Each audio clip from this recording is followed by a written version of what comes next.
They call her the Secretary of Evil. Today, 97-year-old Irmgard F. was found guilty of aiding the murders of more than 10,000 people. All prisoners here at Stutthof concentration camp, where she worked for the Nazi SS commander for 2 years.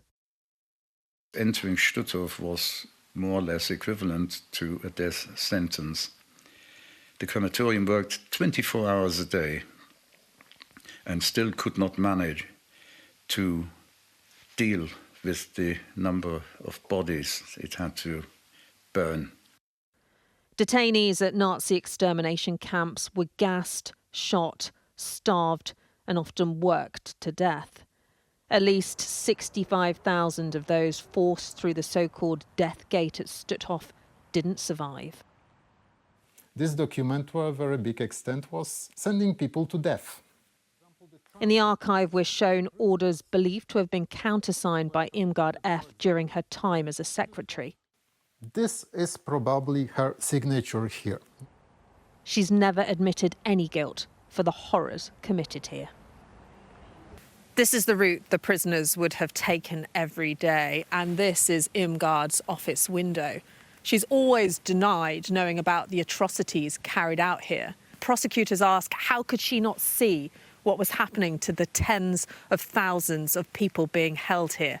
How could she not smell the smoke from the fires as the piles of bodies were being burned? There's 4 years difference between us. Manfred was a child prisoner in Stutthof at this time. He thinks his baby brother was among those killed. There were people screaming for their lives in the gas chamber, only for a few minutes until the gas finally killed them. But it was impossible not to know what happened.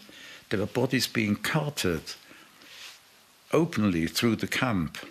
The 97-year-old initially tried to avoid justice, fleeing from the authorities. Old age means this could be the last in a string of Nazi trials as Germany tries to confront its past. It is a healing process, and it is a process who comes to terms with the history of our families. German people for a long, long time liked very much to talk about the victims, but not about those who have been responsible for all the guilt. A 2-year suspended sentence for her role in the crimes committed here means Irmgard F. will not die in jail. But today's verdict proves that justice has no time limit and age is no defence. Siobhan Robbins, Sky News, Germany.